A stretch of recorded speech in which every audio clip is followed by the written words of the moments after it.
I'm Sally Kilgore, and I'm here to talk to you about the book Karen Reynolds and I wrote, From Silos to Systems. From Silos to Systems is about reorganizing schools, elementary, middle, and high schools.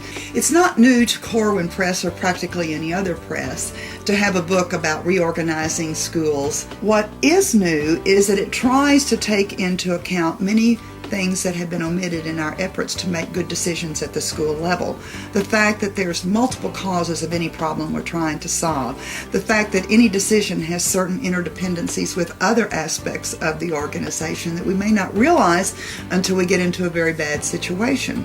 Systems thinking tries to take into account the fact that we need a larger vision, even in our individual decision making in classrooms, of what's going on in the school. The book's subtitle is Reframing Professional Life. And so the question is, what is it about the past that we're changing? And there's an old humorous story, maybe you've even heard it, about professional life of teachers in the 70s. They said, teachers are a set of independent entrepreneurs that at least share the same parking lot. Certainly we've come a long way from that as we've begun to be able to introduce professional learning communities.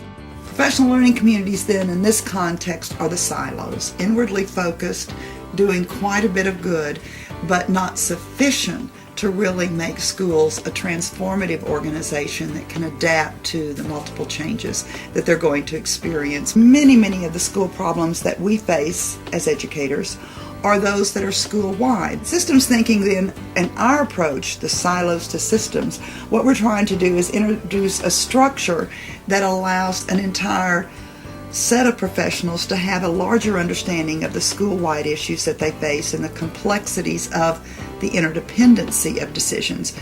A systems approach then does three things. One, it has all of the staff, and particularly all the teachers, participating in an advisory role to the school decision-making process.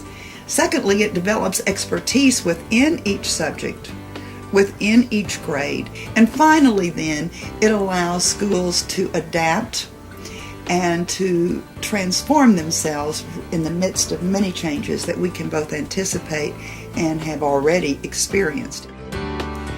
In developing silos and systems, Karen and I try to not just rely exclusively on examples from schools, but also from business and from government experiences. And in so doing, it provides a rather interesting approach in helping educators understand that many problems they face are problems that are endemic to organizations and not unique to schools. But also in our approach, what we try to do is make this book fun to read. Certainly we have enough books that are both complex as well as uninteresting, and so we certainly try to capture people's attention, and some of the initial reviews have called it compelling, and others have said it's a real page turner. In sum, this book is grounded in some of the best research in a variety of disciplines about organizational management and school transformation or organizational transformation.